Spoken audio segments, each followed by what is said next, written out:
Hey everyone, Kyle once again, and welcome back to the next episode review of Ningen Fushin, episode 2, or you want to prefer the long version, but still. But I'll also say it's apparently disillusioned adventurers will save the world. But I'm gonna keep on calling it by its long name though. But I'll just call it Ningen Fushin still. So, but I think this series is turning into a very interesting one because, well, how's it any different from any of the adventurers, right? Though, but still, this is another series has been also just piqued my interest as well. You know, just like with Spy Classroom, and with this episode, how our four adventurers, where they're calling themselves the survivors, right? Nick seems one of the ones to want to lay down more of the rules, right? You know, be more in charge, and like he tells them, you know, like how we managing the money, don't interfere with anybody's hobbies, and then just make it out alive, you know, survive, right? And of course, there's a bunch of distrust issues, like with the Curran, the dragon girl. She still doesn't trust anybody still, and it's a result of just how eventually they have to trust each other or survive, right? Because this is their own party, right? And also it's also with Nick though that he, since when they fight goblins, like, you know, it's like reincarnated sort of fighting goblins, right? Still. But they see how good he is at killing though, and just I think that he's just letting more than what he lets on, right? Like, how can he be this good, right? Well, because since he was a part of a Stingray Labyrinth team, right? So, but they think he's letting more. He's strong than he's very strong than more than he's letting on. And then there was an attempt where they go to this place where there's these slimes, right? That has these crystals that you can use to get paid with. You don't need to just defeat these creatures or anything. All you do is just reach inside the slime and just pull it out, and then it'll just like disintegrate, just like.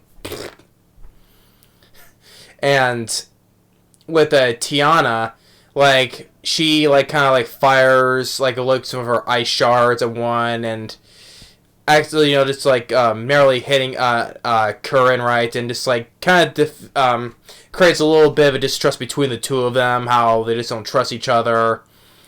And then when it comes to getting to the big boss, right, the big slime boss, he tries to do it again, it ends up bursting and just going all over the place. So they have to wash they have to wash off that stuff.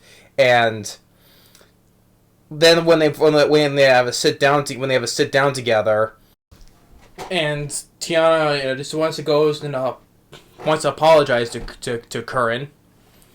And the thing is like how saying that how well, if I have my back to you, I trust that you'll try to take me out. And it's like I'm counting on it. They're trying, even though like I said, they still don't fully trust each other. They don't. That's the only thing. It's about trusting one another though, despite you still don't fully trust them though. Like I said, even my back's turned, I'll still maybe try to take you out. But it's like, okay, I'm looking forward to that, basically. And Curran, you know, it's like how I'm trying to explain like I told like what's their weaknesses and stuff, right? And then I fall into that though. But until like they meet with they're battling more goblins, and then eventually they fight this orc and, you know, ogre, supposed to be more tougher than the goblins, and like Curran and Nick, they go full on because they're the ones that can do the attacking, right? And Zem does a little spell and like to enhance their strength, and they both start glowing because they're getting strength enhancements. And since Ogre's not good against the magic that like Tiana does, she'll do some distracting, and. But then Curran, after Curran goes charging in and with a flame sword attack, and while even in the Tiana uses her ice shard attack, and all the, like I said, her like Curran is way out ahead and expecting all these ice shards to hit her, right? But it goes bypassing all around her and hitting until when Curran kills the whole big ogre. And so the whole trusting part is like, you think I was gonna hit you, but I expect you to. But and the whole thing with the whole thing of taking not only with the slimes, but taking the crystals for payment, but also you can take the horns of the ogres, the goblins, the ears too, and to more profit. And then when Courage he takes out something, I guess something meaningful, I guess. But then when a mishap happens, like Nick actually tossing an ogre horn, actually cracking the glass of this little thing, which is a picture of like a bird or something.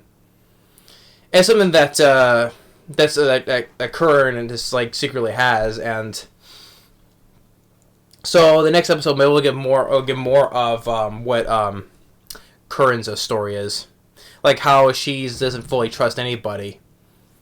Still, but the whole episode though is basically trying to trust each other, and despite these four, like I said, how they formed the party because they were all down the dumps, and living miserably, but decided to form this party and just make each other try to survive. That's why they call themselves the survivors. And Nick, like I said, Nick, being the one to manage the money and wherever hobbies are, or just trying to survive together. And the whole thing with Tiana and Curran, mistakenly trying not to hit each other, but trying to trust each other, even with Tiana, trying to apologize to her and say, Curran say, maybe you try to hit me when my back is turned, and when my back's turned, maybe you try to. And he's like, maybe. even the mention, like the whole thing when she was going on the full attack ahead, and when Tiana using her ice shard goes right past her. Maybe there is some way they can just earn that trust, not all the way through, but still count on each other still. So they still have long ways. They still have long ways to fully trust each other and everyone. So, but Ningen Fushin is something of it was kind of a little bit not what I was expecting for like this kind of adventure fantasy series. So it was kind of a bit different, and well, in my own way it is. But it was something that I was not expecting though. But now, like I said, this is not going to be the best one I've watched this year so far. No. Neither I will say is Spy Classroom. Because I said the year has only just started, so we guess a long ways to go for multiple shows for me to watch though. But I was curious about it, so and then two episodes in, I'm interested in it. So see how this little band of misfits or band of sad saps, you can say, they learn how to fully trust each other and basically maybe eventually they become friends, right? But yeah, but episode 2, all right, it's starting to improve on me. It's starting to grow on me quite a bit. But that being said, thanks for watching. Stay tuned for the next episode review and more movie reviews to come, and we'll see you next time. Later.